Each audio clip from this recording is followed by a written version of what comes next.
what's up, family? It's your brother YT back with another video. Part 2 of influencers are going broke. Influencers going broke, as y'all know, or have went broke, as y'all know. They low on dough. Thumbs up the video, smash subscribe.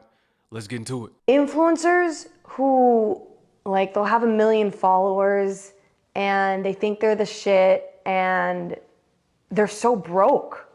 Like, they have such broke mentality, and I'm like, it bothers me because I feel like they don't understand how they can leverage themselves properly, and they have all their priorities all fucked up. And I work with a lot of these, and I just don't understand how they don't know how to leverage themselves properly, how to make a business, how to just be smart. Everything's online. Well, here's the problem is people are coming in, they're making content, they're doing their stuff, they get a bunch of followers, maybe they're making some money off of the ad systems or some brand deals here and there, but these people have broke people mentality.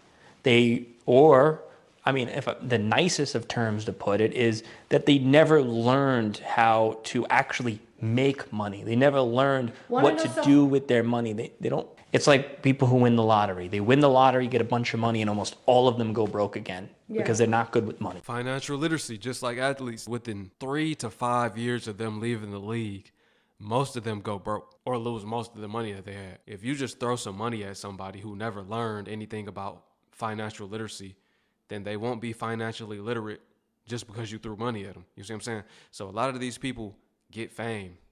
The influencers, the athletes, the rappers, whoever. This video is about the influencers. The influencers, they get money due to them blowing up from the algorithm pushing them, but they never learned anything about money. And what's the first place somebody that never had money gonna spend it? With the car dealership, on a mortgage to get a nice house, on some jewelry and some designer clothes. 9 times out of 10, that's what they all buy. No investment property. They're told your greatest asset is your house. Not if you're living in it though. That's if you're renting it out and collecting money. If you're a landlord, then they get a car, jewelry, take some trips. They never learn about assets. They only learn to become investors into liabilities. Assets make you money, liabilities take the money. Controversial opinion, but I think that most influencers are going to end up going broke, and I'm going to explain to you why I know this. I'm saying most, not all. Just keep that in mind. It's pretty comparable to being an athlete, a famous athlete. Just keep that in mind while I'm speaking, because we have real stats from athletes. We don't have as many stats from influencers. I went to an event 7 years ago, and this lives just rent-free in my mind. It was hosted by a popular Instagrammer called The Fat Jewish, and if you don't know who that is, then I think it just kind of further proves the point. And at this event, he explained that what happens to famous people is one of two things. Either your platform is fleeting, so think like eventually in sports, like you retire or you might get an injury, but like think of for influencers like Vine, that what happened to Vine, or TikTok potentially getting banned in the US. The other thing is that you might be fleeting. Hey, you might get canceled. You might not want to do this forever. You might retire. Like, you might not want to make YouTube videos for the next 30 years. So one of those two things can happen to you or will happen to you, which brings me into my second point. How many influencers do you know or athletes do you know that have really stayed relevant long term? Not many. You have a window of time to take advantage of that opportunity that you have. Before people don't like you no more, they move on to somebody else, or whatever the case may be. The algorithm just stops pushing you. Your content is no longer trendy. It could be a multitude of things. You're in your prime for about 3 to 10 years. If you can make it 10 years, that's like a 30-year career in the workforce. I like how she spoke on Vine. If y'all remember Vine, there were people that were Vine famous. Then Vine went out of business. Therefore, everybody that was Vine famous had to either reinvent themselves or they were just completely irrelevant after that and never were able to rebound.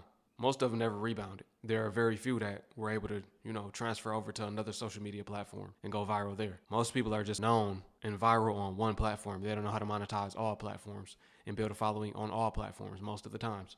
Some people do, but most don't. It's a very small proportion of them, right?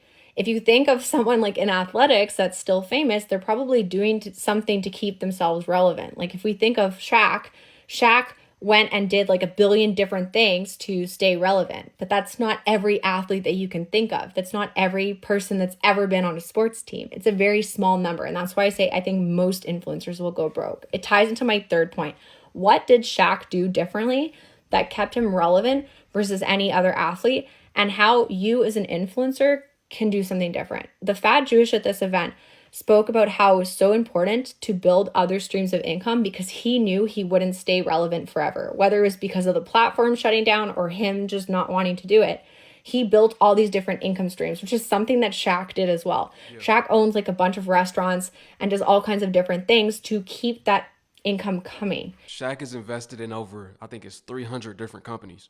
He either took them over completely, invested in them as something like a silent investor, opened his own businesses, like you said, restaurants. He's invested into a lot of different things. He's smart. Most of the influencers and athletes are not smart. He knew that. Product outweighs talent. Like what Master P says, product outweighs talent. Talent eventually will die out, but your products can last forever if you position them the right way and do it correctly. When you get a lot of money coming towards you, whether it's working your 9 to 5, whether it's being a famous athlete or an influencer, it's very common that something occurs called lifestyle creep. That's where you start getting the G classes, the mansions, you upgrade your car, you upgrade your apartment, you upgrade your wardrobe, you upgrade all these different things. No matter what the scale is, you're upgrading. But when you upgrade like that, you're setting a certain standard for yourself, which means that you're either change your desk to continue working your 9 to 5, or that like 67%, I think it is, of NBA players that retire within 2 years go broke, because you weren't managing your money well along the way. You were expecting these certain calibers of lifestyle, but you weren't investing money to make sure that that stayed with you long term. And that's why if I was an athlete or if I was an influencer, if I was any of these things, I'd be making sure to have like a panel of people helping me manage my money if I didn't know what I was doing, and be investing like over 80% of my income, because I know in my head that this is fleeting. That's why I think most people will end up going broke, because they're not doing that. I agree. I would do the same thing. I would invest the majority of my income, especially if I was making hundreds of millions per year, even tens of millions. I would still live frugal for my income. Live off of a small percentage of what I'm making. The rest of it I would be investing while those checks are still coming, right? I would be learning from others, networking with people that are in the financial space so I could learn what they know, doing deals with them. Hey, if I can get people to come into your community and learn from you, could I get a percentage on the back end as an affiliate? That's affiliate commission. I would have so many streams of income, honestly. I would leverage my celebrity. That's what I would do. Leverage my celebrity to make more streams of income for myself. 3, 4, 5 years of learning, however long it takes me, to have a lot of knowledge that I can give to the world, a lot of value I can provide to others. People already trust you, right? They know, like, and trust you. When they know, like, and trust you, then you are able to convert those customers. So I would leverage that. Make sure I'm selling something legitimate so I don't ruin my name, but I would leverage that and have people come directly into me and my community, do mentorships, the whole nine. This is the number one reason why, as an influencer, you'll never be successful. A lot of y'all influencers out here got millions of followers, and y'all get millions of views on y'all videos, but y'all over here doing marketing for other companies that you could be selling the products that they selling for yourself. And instead of letting them pay you per video and stealing your content, most of the time, you could be collecting all of this coin yourself. I agree. I'm big on ownership.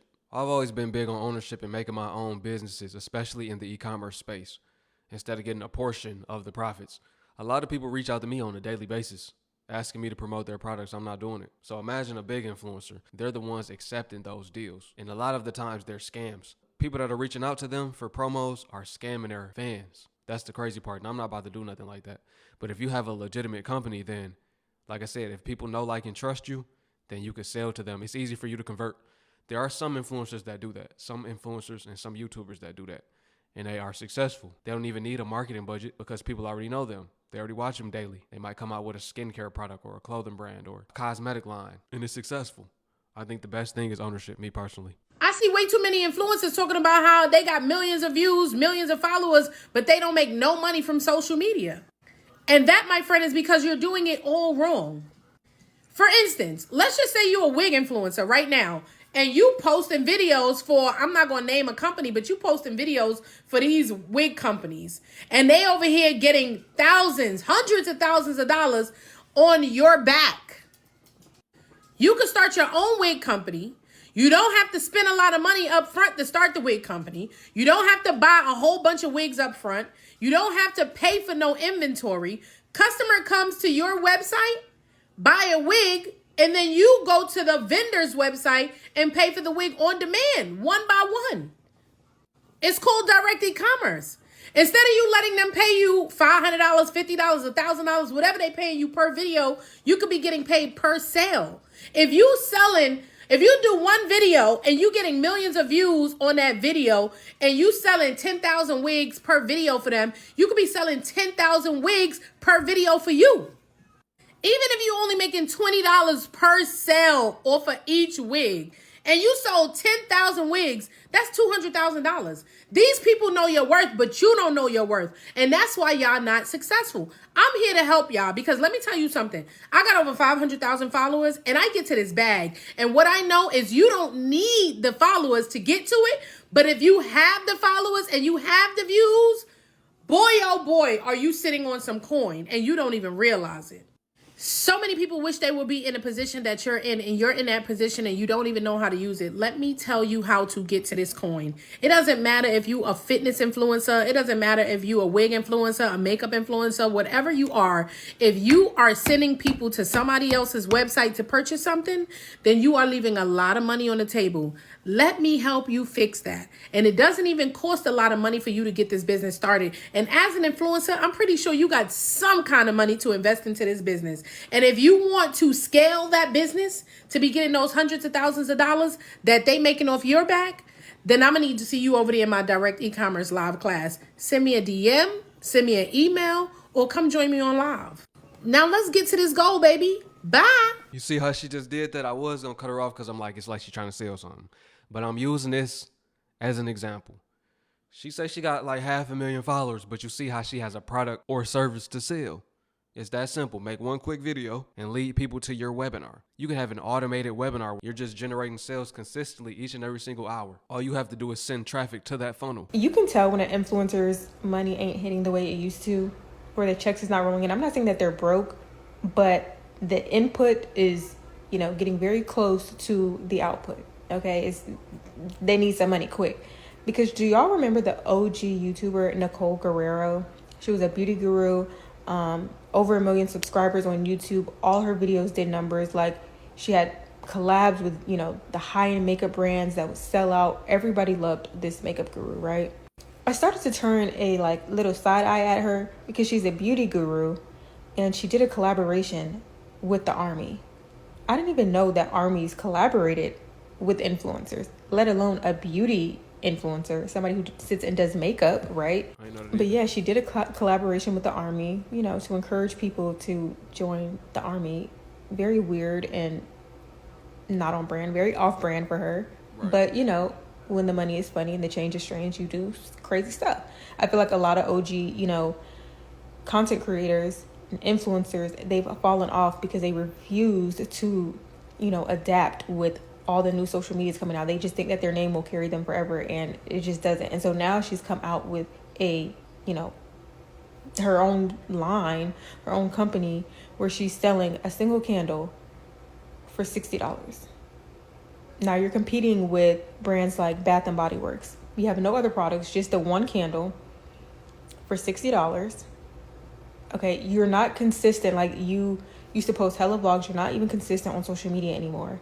Your name doesn't carry anymore. You're gonna sell a $60 freaking candle and collaborate with the U.S. Army. Like, in this economy, like everything that's going on in the economy, I just swear sometimes influencers can be so freaking out of touch with reality. If she a beauty influencer, why is she selling a candle? It's something called a niche, or as people say, niche. You have to know who your target audience is. It don't matter if you got 1 billion followers. If you have 1 billion followers for beauty and you're trying to sell a candle, that's not going to convert well. You should be selling some lashes. You should be selling some wigs. You should be selling some makeup or something. If you're an athlete, then you should wear athletic clothing. You could advertise that. If you're a fitness influencer, you could advertise weights or those fitness bikes with the screen on them. I got an offer on them before. I forgot the name of them, but it's like a portable fitness bike, basically, with a screen on it to where you can watch TV, right? A little mini screen like a tablet almost. I didn't accept the deal because that's not my brand. My followers don't want to see that. I'm good on it. But for someone that's into fitness, that would be great for them. It has to fit your brand. Influencers never really understand that either. If you're a fashion influencer, then you could start your own clothing brand, or you could advertise someone else's. A lot of influencers just don't know, man. They don't know. They trying to figure it out, and they pretty much are desperate for any opportunity. And sometimes they burn their brand out due to that. Taking too many offers. Now people don't trust them. And people know when it's a sponsorship too, especially when it don't fit the brand. It's like, Why are you trying to sell that to us? We don't want that. A lot of these celebrities and influencers may seem like they have a lot of money, but they don't. They live check to check just like everybody else. Some of them, not all of them, but a lot of the ones that portray these lifestyles, like they always going on vacation and they always buying, certain, luxury brands and stuff like that. They don't have it like they portray that they have it online. 99% of these people are using y'all as the method. When y'all buy stuff from them, they use those funds to then go purchase the stuff that they told y'all that they have on hand. And then that's when they ship them out to y'all weeks and weeks later. And a lot of these gurus that be selling these courses, no matter what kind of course it is, all they do is just copy and paste from somebody else. They buy it from somebody else for, $500, $1,000. And then they just memorize it and regurgitate it to y'all like they've been knowing it for XYZ amount of years. A lot of these people are staying in influencer and celebrity homes, which means that there are probably 10 of them in a 4-bedroom house. And a lot of people who have these exotic cars are pooling their money together and sharing these cars. So it's a different person driving that car every day of the week. So please stop feeling like you're behind for your age, because a lot of people are faking their lifestyles. Or they go in on the rental and each person gets their content with the rental, right? So if it's $1,000 for a Lamborghini and you got 4 people, they're each paying $250, busting the price down. He said the truth. They have those content homes where they bust the rent down so that they can stay somewhere nice like a mansion, mini mansion, whatever. It's all about an image. It's really a facade though. Look, this may come off rude, disrespectful, but let me land. Influencers, content creators are broke, and it's not primarily their fault, because this era of influencer and this new market, it's not hard to make 1 million views. It's not hard to get 100,000 followers, etc. Views and numbers aren't as hard as they used to be. But what is hard is the conversion, is turning that fan base, turning those followers into monthly recurring revenue. And what's crazy is you have an influencer with like 1 million followers and they barely made anything off them. They've probably had one sponsor deal, one sponsorship their whole time, but never made any monthly recurring revenue of that. And that is the biggest pain point you can utilize to start your agency. Start a PCMA and trust me, you will see so much profit. Followers does not equate to money. That's what people have to learn to understand. A lot of your favorite influencers are broke or just making a little bit more than you or the same amount, but a lot of them don't got it like you would think. There are some that do. Most of them, they don't. There are stories that people been out with them and they asking for money or, trying to scam and scheme to get the money to pay for whatever it is they need. When I had my clothing brand, I had a lot of influencers reaching out to me and they would scam me. I ain't gonna lie. They would get down on me for the clothes, right? So they would hit me up, be like, hey, I like your clothing brand. Or they'd send me a fire emoji on my post. And then they would ask for free clothes in exchange for a promo, meaning they would post it on their story, wear the clothes, promote it for me. They wouldn't promote it for me. They would get the clothes and act like they never got them and say, hey, can you send me another outfit? Or they would never, you never hear back from them. They wouldn't post or nothing. So I'm like, this is what they do for clothes. They reach out to brands and then ask for free clothes. Some of them was Fashion Nova models, and they was telling me how that worked. Basically saying Fashion Nova sent them 10, 20 outfits, meaning they want me to send them 10, 20 outfits. I'm like, nah, you're not slick. I'm not about to send you 10, 20 outfits and then y'all not post my work. That's what they do. They try to get free services out of people because they don't have money to pay for things. Long story short, just because they got a lot of followers don't mean they got a lot of money. You got to learn how to monetize that audience. If not, then it's not going to be good for you. That's the same with the rappers. You ever seen some of the rappers that blow up? And this is not an unknown thing. Y'all know I posted about the decline of the music industry. A lot of artists are getting record deals and the labels are finding out just because they have a lot of views does not mean they can sell concert tickets. That does not mean people are going to come out and support them. Views don't equate to money. Once again, you will have a viral sensation that can't even sell out a small cap venue. You'll click on their page and see the show that they just did and you like, it's 30 people in the crowd. And this is a viral sensation. You like, yeah, they took a loss on that show or the last tour. A lot of artists are taking losses on their tours. Hence them canceling a lot of dates or canceling whole tours. It's no difference. Influencers, musicians, it's no difference. I appreciate y'all for watching, family. Drop a comment below. Let me know what y'all think about this video. Peace to my Hebrew fam. Shalom. I'll catch y'all on the next one.